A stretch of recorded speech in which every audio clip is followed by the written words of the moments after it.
On est Hello! sauvés. Eh ben salut. Salut! Donc toi, c'est Valentine, c'est ça? Oui, mon prénom c'est Valentine. Parce que j'aurais eu tendance à t'appeler Rosie, tu vois? Oui, bah c'est mon nom de famille, donc j'ai l'habitude de ça porte à confusion. D'accord. Ouais, donc toi, ton nom de famille, c'est Rosie Missou, c'est comme ça que tu as Voilà. créé, que tu as mis en place. D'accord. Ouais, je suis pas allée chercher très loin, c'est mon vrai nom de famille. Ben, quelquefois, il vaut mieux, hein, c'est le plus simple et le plus efficace. Donc, de ce que j'ai vu, sur Internet, la céramique, c'est une reconversion. Euh, qu'est-ce que tu as cherché dans la céramique? Qu'est-ce qui t'a poussé vers ce chemin-là? Alors, c'est pas du tout une reconversion. D'accord. Je fais de la céramique depuis toujours. En fait, j'ai commencé quand j'avais 7 ans. Et je faisais ça dans la maison de quartier de ma ville. Et donc, j'ai toujours fait de la céramique et j'en ai fait en continu tout au long de ma vie. Et c'était vraiment, voilà, au début, une activité extrascolaire quand on est petit. Et puis ça commençait à prendre de plus en plus de place et jusqu'à bah, assez récemment, en fait. Je faisais ça vraiment sur mon temps libre. Et puis, je pense qu'il Oui, y a deux. t'étais pas en parallèle direct, t'étais pas dans une agence de pub ou une agence Alors, de... j'ai monté un studio de direction artistique et de photographie avec mon amie associée Nastasia Bram. Et donc, voilà, mon activité principale, c'est ça. Ça s'appelle Yvonne Club. Et en fait, je pense il y a eu deux éléments qui ont fait que ça s'est un peu accéléré pour moi d'un point de vue de la céramique. C'est que j'ai acheté une maison à la campagne, dans le Perche, et que Donc du plus de coup, je me suis place, quoi. installé mon propre atelier. Et donc, j'ai commencé à produire bah, de plus en plus librement, sans les contraintes d'atelier que je louais. Et donc, j'ai été un peu submergée de pièces et j'ai fait une petite vente avec des copines un peu comme ça. Et en fait, bah, ça a commencé comme ça. Et donc, j'ai commencé à montrer mon travail, mais jusque-là, il était bien là, mais il était caché. Ok, ça Voilà. marche. Donc aujourd'hui, ouais, tu es vraiment connue, toi, notamment pour ton travail des couleurs. Voilà, c'est ce qui marque le plus, c'est vraiment le choix des couleurs et les associations. Ben, est-ce que c'est inné? Est-ce que tu t'es formée? Comment est-ce que tu procèdes là-dedans? Alors, c'est pas du tout inné. Moi, j'ai fait comme formation, j'ai fait les arts décoratifs de Paris en design textile et matière. Du coup, la couleur, le motif, c'est vraiment la base de ma formation. J'ai toujours été très attirée par ça. J'ai vraiment une passion pour la couleur et même dans mon métier de directrice artistique et de photographe, c'est vraiment un point central de mon travail. J'ai tendance à dire que j'ai l'impression que je pourrais faire tout et n'importe quoi. Je verrais toujours les choses sous forme de couleurs et de formes abstraites. Je crois que c'est vraiment une vision quoi, que j'ai apprise. Et voilà, et ça se retranscrit dans la céramique aujourd'hui, mais c'est vrai que c'est au cœur de mon travail, de ma sensibilité, on va dire, en tant que créatif. Voilà. Ok. Comment est-ce que quel est ton processus d'inspiration au niveau de ces couleurs? Est-ce que Alors, tu fais des mood boards et après tu les déclines? Est-ce que ça vient comme ça? Comment est-ce que tu fais? alors, j'ai une pratique extrêmement intuitive de la céramique, justement. Bah, c'est en ça que mes deux activités se complètent vraiment beaucoup. C'est que dans mon agence, j'ai vraiment des méthodes de travail presque militaires, très organisées, parce que je dois répondre à des contraintes de marque qui ont besoin d'être hyper rassurées. Donc, je passe beaucoup de temps à faire des mood boards, justement, des recherches iconographiques. Et j'ai essayé de faire pareil avec la céramique, mais j'y arrive pas du tout. C'est très, très libre. Euh, tout m'inspire. Je vais partir d'une photo, d'un tableau, de la tenue de quelqu'un où j'aime bien les associations de couleurs. Et je passe beaucoup de temps dans mon atelier à fabriquer moi-même les couleurs. Donc, je sais que ça fait partie des questions qu'on m'a posées sur Instagram pour aujourd'hui. Les couleurs, je les fabrique toutes moi-même. Je travaille avec essentiellement des engobes. il m'arrive d'utiliser quelques émaux que je viens teinter. Je sais que dans les ateliers de céramique, il y a souvent le brin miel qui est pas mal utilisé. Le brin miel, en fait, c'est une couverte qui a été légèrement teintée de jaune et qui altère un peu les couleurs. Ma seule utilisation de l'émail, c'est pour ça, c'est que je viens la teinter légèrement en rosé ou en vert ou en bleu, mais sinon, la majorité de mes couleurs sont des engobes. Et là, c'est vraiment petite alchimiste, quoi. J'ai mes pigments, j'ai ma terre et je fais tous mes petits mélanges au gramme près avec ma petite balance. Et j'adore. Et voilà, ça fait parfois, je passe 3 jours à juste faire de la couleur pure. Oui, à faire des recherches, quoi. Voilà, et ça vraiment, c'est. Je crois que ça n'existe plus trop maintenant, mais avant, il y avait des gens, donc c'était le métier de faire que fabriquer des formules de couleurs qu'ils vendaient ensuite aux potiers avec les Aujourd'hui, couleurs. aujourd'hui, t'as ça, mais seulement dans les grandes, dans les grandes marques. Tu as Ah oui, c'est Bosch, ça. Ferradell. Tu Ouais. as quelqu'un qui va être dédié à ça, mais Ah ouais. aujourd'hui, en tant que céramiste, ouais, oui, quand t'as plus cette casquette, tu cherches après, t'allies soit les colorants de masse ou les autres styles, Ouais. c'est rien que pour toi, quoi. Ouais, c'est ça. Et Et puis, donc, du coup, ça offre beaucoup de liberté parce que après, j'utilise mes couleurs comme la peinture et il y a moins de surprises que quand on utilise de l'émail. La couleur, elle reste assez enfin, elle reste même complètement fidèle. Alors, il y a toujours des petites surprises dans le four en fonction du nombre de pièces. C'est magique, hein, la céramique, tu sais, c'est un oui. coup, ça marche, le coup d'après, ça marche pas, tu sais pas trop pourquoi, mais les engobes, quand même, t'es moins surpris qu'avec les émaux.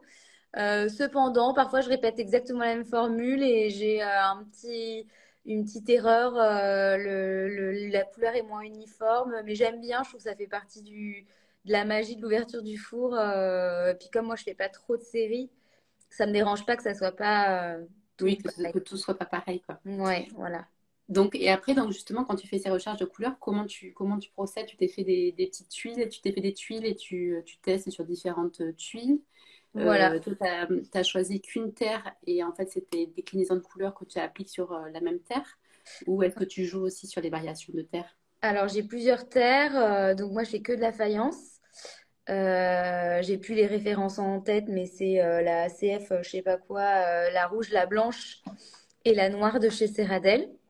La noire, j'ai un peu plus de mal à l'utiliser. J'utilise surtout quand je veux faire des marbrés avec la terre pure, mais c'est vrai qu'en couleur, je l'utilise moins. En revanche, la terre rouge et la terre blanche, c'est la base de mes couleurs. Déjà, rien qu'avec la poussière de la terre blanche et de la terre rouge, j'ai toute une gamme ça part du rouge et ça va jusqu'au blanc en passant par tous les nudes possibles. Et après, voilà, je rajoute une pointe de jaune, une pointe de rouge et voilà. Puis du coup, les supports que j'utilise, c'est toutes mes chutes de terre. Je travaille beaucoup, beaucoup à la plaque, donc j'ai plein de petites chutes de terre sur lesquelles je viens tester les couleurs.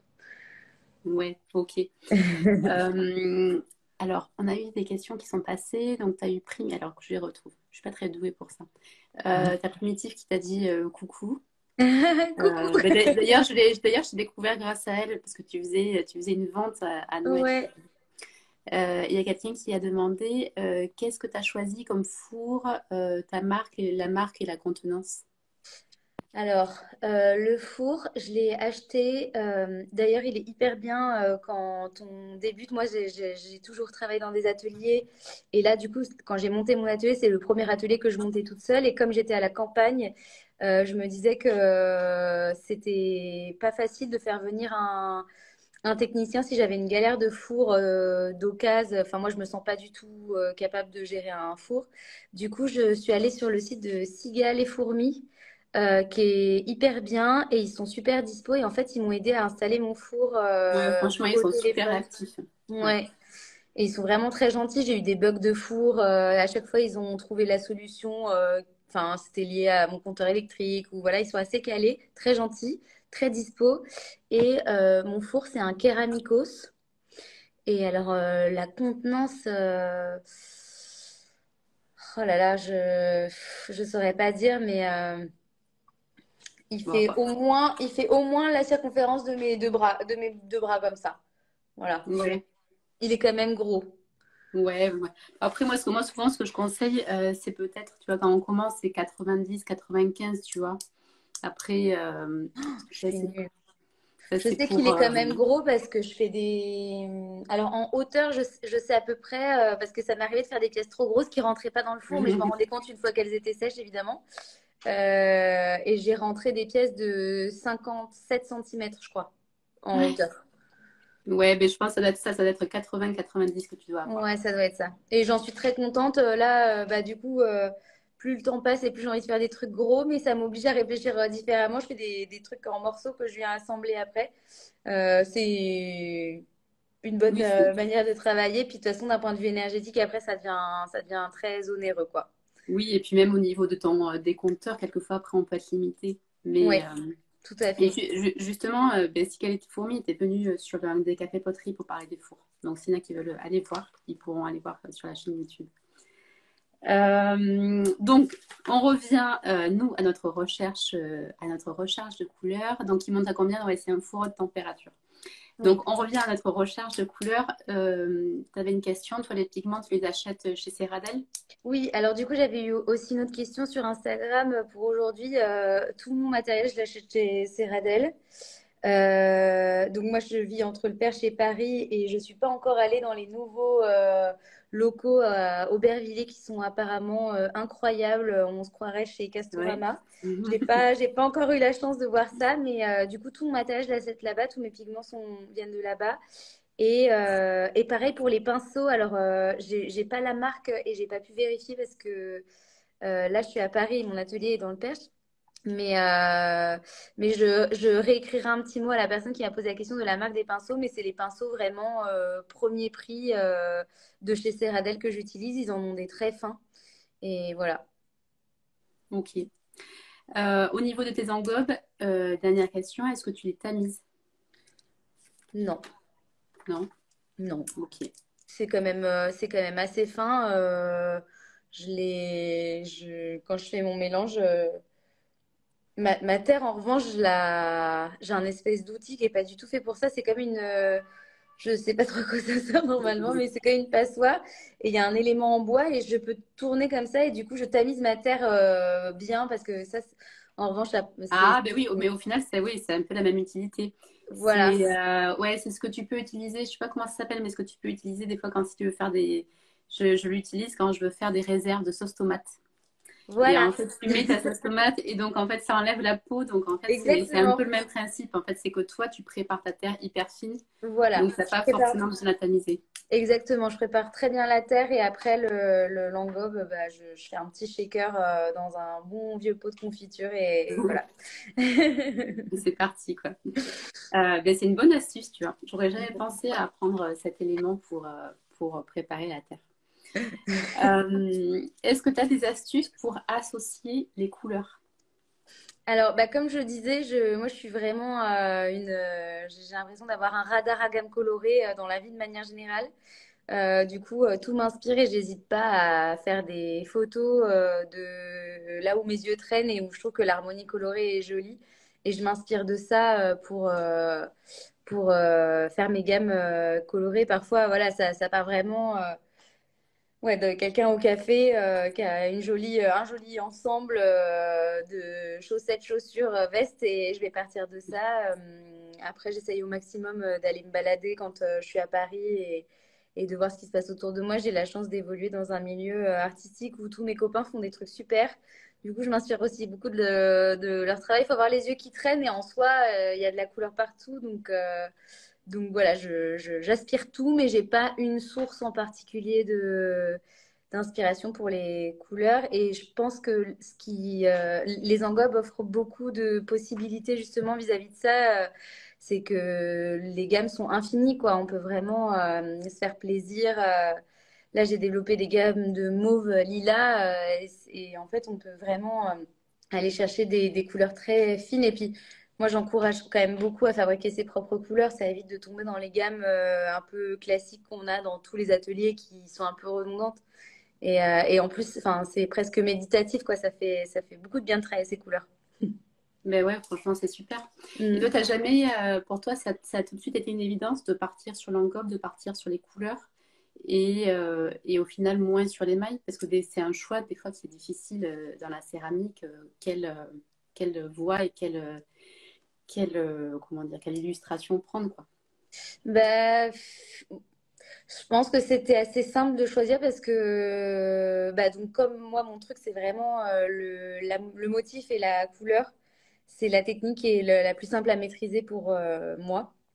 Et j'ai déjà eu disons que j'ai eu plus de déceptions avec des émaux qu'avec des engobes. Les engobes, t'as pas de, ouais, t'as pas de grande surprise, mis à part que la couleur va s'intensifier une fois que tu auras passé ta couverte. Au final, les couleurs, elles restent quand même assez fidèles et on peut aller vers des choses vraiment extrêmement précises et délicates, je trouve, avec les engobes, alors que l'émail, en fonction de l'épaisseur, ça coule toujours à moitié, ça fusionne. Je Oui, trouve c'est ça encore moins un autre. maîtrisable.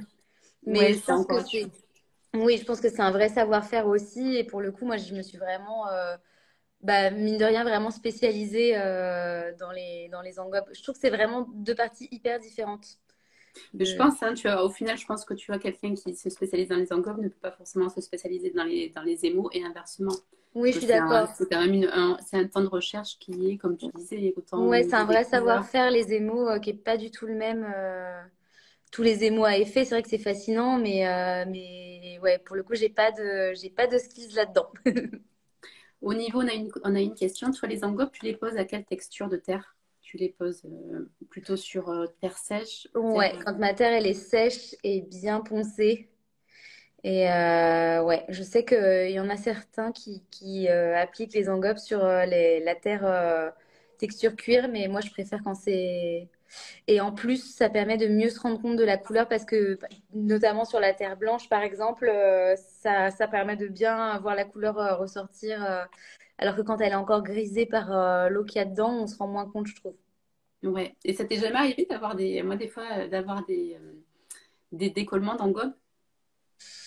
Des décollements d'engobes. Tu vas d'avoir des petits bouts de tes engobes qui partent. Alors, alors, ça m'arrive sur des très vieilles pièces. Alors, moi, je fais pas énormément d'objets utilitaires du quotidien. J'en ai chez moi parce que, voilà, mais je fais pas trop de tasses, de verres et tout ça. Justement parce que je trouve qu'avec le temps, en fait, il y a toujours un moment où l'émail, il doit sauter quelque part et donc l'humidité passe sous l'engobe et ça fait sauter une petite plaque d'engobe. Mais ça, je te parle d'objets qui ont 4 ou 5 ans d'utilisation quotidienne. Oui, la vaisselle et tout. Sinon, quand il y a des petits décollements d'engobe, en général, c'est au moment de l'application, c'est que avec les engobes, il vaut toujours mieux qu'il y ait trop d'eau, quitte à passer plusieurs couches. Alors attention, parce que quand on passe plusieurs couches, mais que la terre n'a pas eu le temps de sécher entre les couches, on n'y arrive plus. En fait, on fait que d'enlever la couleur qu'on vient de mettre. Ah, Donc, c'est un travail de patience. Il faut faire une couche, attendre que ça sèche, refaire une couche, attendre que ça sèche. C'est hyper long pour avoir un aplat parfait, par exemple, c'est hyper long. Mais dès que c'est un peu trop épais, en fait, on voit la texture épaisse. En fait, c'est moins joli. d'accord. Et effectivement, si on la met directement en couche épaisse, même si on arrive à l'étaler à la cuisson, ça peut un peu sauter et s'écailler, ouais. Ok. Et donc, au final, tu as déjà calculé le temps que tu prenais pour réaliser une pièce de A à Z? Parce que ça prend du temps, au final, aussi. Ouais, c'est hyper long. Franchement, j'ai jamais calculé parce que c'est très très long. Je sais que là, jusque-là, j'avais jamais vendu mes objets.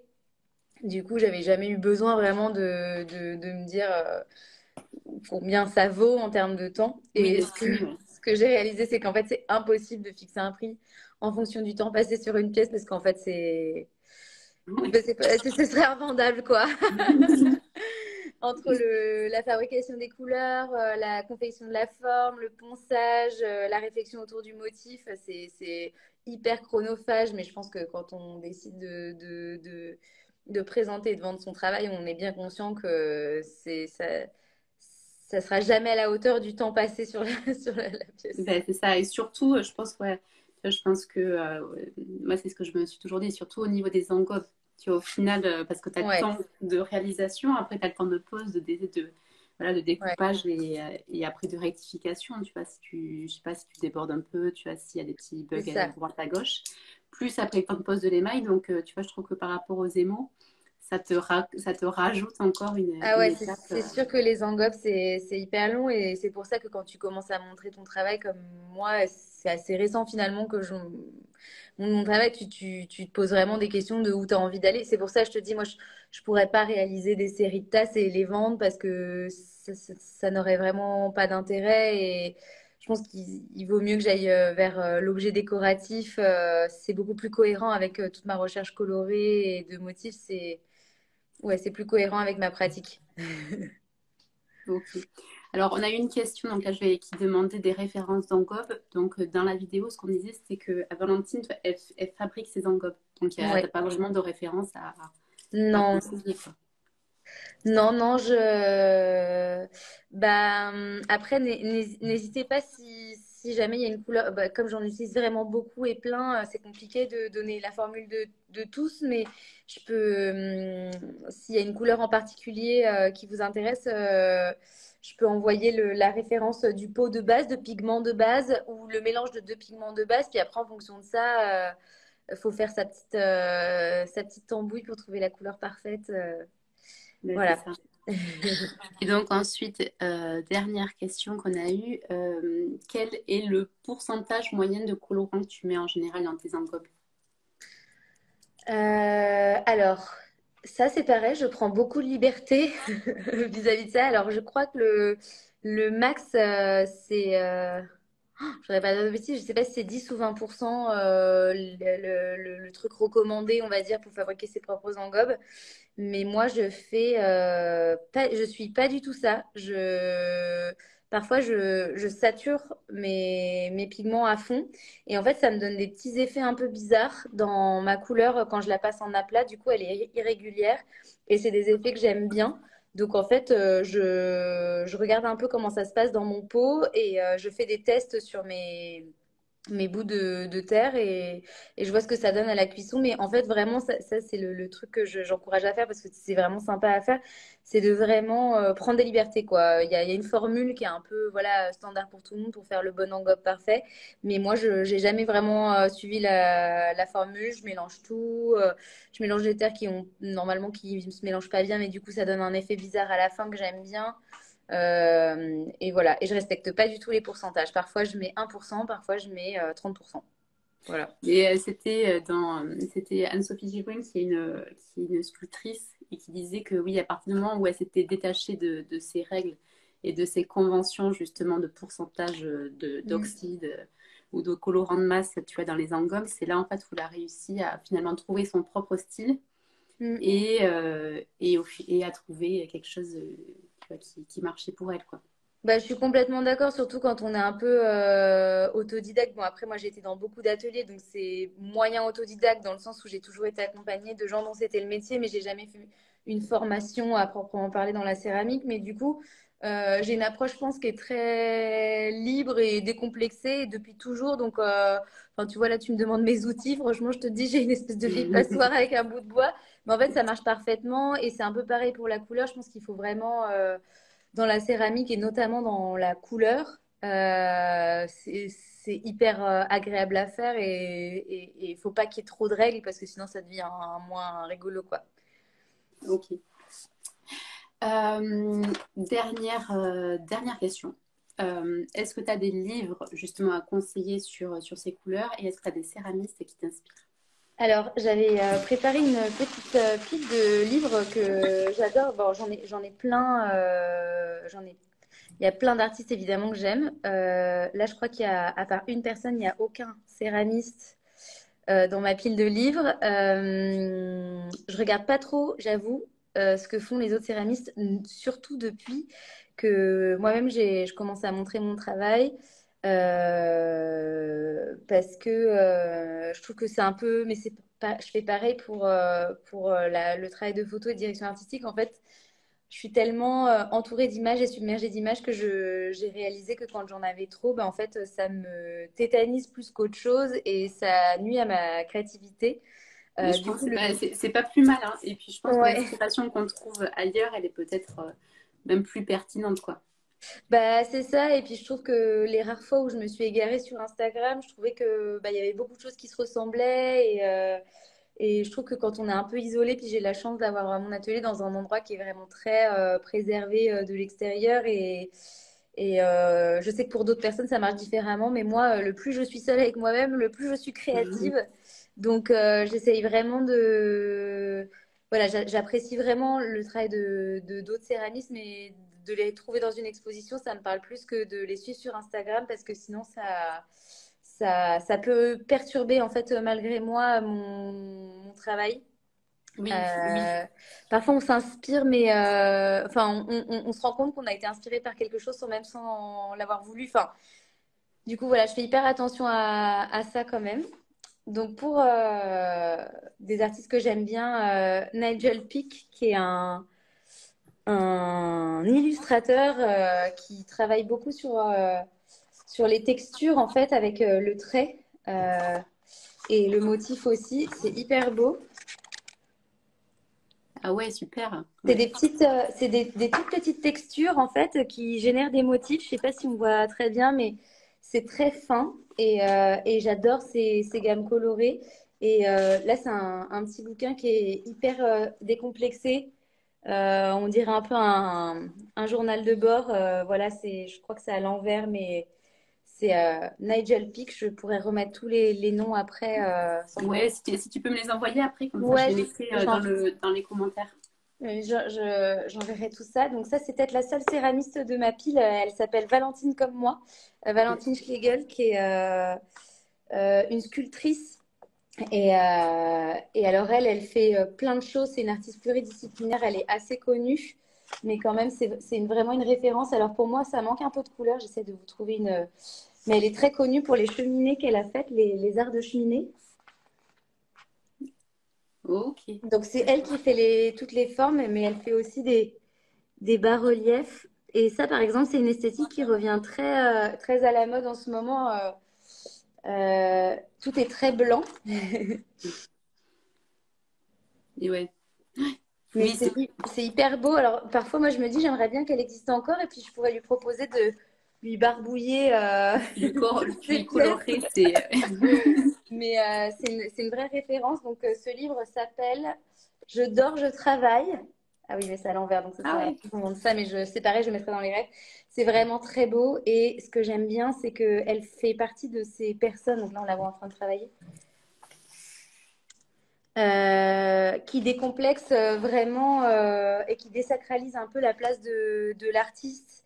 Euh, c'est vraiment quelqu'un qui est entre l'artisanat, elle est devenue artiste malgré elle de par sa renommée, mais Oui, elle euh, reste simple, quoi. oui, c'est quelqu'un qui reste très simple, très modeste et qui du coup est allé vers des projets de sculpture, mais aussi d'aménagement d'espace et aussi de dessin. Enfin, c'est pas aussi arrêté. Oui, et Voilà. compartimenté aussi. C'est clair que Ouais, voilà, c'est ça. souvent, en fait, voilà, on veut mettre une étiquette sur chaque personne, mais tu Oui, vois, c'est on sûr n'est que. pas obligé d'être que artisan potier ou que artiste dans les musées. Enfin, il y a quand même plein de choses entre qui sont intéressantes. Il Là, y en c'est a un... une il y en a une qui aimait Valentine, c'était ma voisine. Ah bon? Ah, la chance, dis donc. Valentine, l'artiste? J'imagine. Je sais pas. Waouh, incroyable. Ça, du coup, c'est un autre artiste que j'adore qui s'appelle Idir Daven. Donc là, pour le coup, s'il y a quelqu'un qui m'inspire d'un point de vue couleur, c'est vraiment lui. Donc c'est une édition en risographie qui est sublime. Et alors lui, c'est un artiste vivant qui a un travail absolument sublime. Il est artiste peintre Ah, super, ouais. et en termes de composition et de couleur, c'est vraiment un travail de malade. Alors, on ne se rend pas bien compte là, mais c'est vraiment magnifique. Il y a en plus, comme c'est imprimé en risographie, il y a des superpositions d'impression avec des jeux de transparence. On ne voit pas bien là, mais pareil, je mettrai les références et c'est vraiment très beau. Et cet ouvrage m'inspire vraiment beaucoup. Je le mettrai dans les références. Et le dernier, après j'arrête, Donc, le travail plus connu de Sally Gabori qui a récemment exposé à la Fondation Cartier, qui est une artiste aborigène qui a démarré sa carrière à 80 ans, je crois. Et c'est pareil en termes de couleurs et de composition, ça m'inspire beaucoup. C'est de la peinture aussi. Bon, ben, super, mais merci en tout cas. Merci pour tous ces partages. Voilà, je donnerai toute la Ouais, liste. ben ouais, ouais, c'est super. Mais en tout cas, merci, merci pour tout, Valentine. Et Merci beaucoup de m'avoir reçue. bah, avec grand plaisir. Et donc, est-ce que tu as des projets, toi, pour 2023 en céramique? Oui, alors j'ai des projets. Alors j'ai une grosse collab avec une institution assez connue, mais j'ai pas encore le droit de le dire. Mais je Trop bien. communiquerai bientôt sur Instagram pour annoncer la collaboration qui devrait sortir au printemps. Et c'est la première fois que je fais une collection avec des pièces en série. J'avais jamais fait ça avant. Et voilà, pour une plus grande diffusion de mon travail, c'était une super expérience. Et donc voilà, j'ai ça en cours et j'ai deux autres projets d'exposition sur lesquels je vais travailler cette année. Eh bien, super. Bon, en tout cas, Voilà. bon, ben, je te souhaite beaucoup de beaux projets comme ça et au plaisir. Merci beaucoup de m'avoir reçu. Au revoir. Allez, merci à toi. Bonne journée. Bye Bonne bye. journée.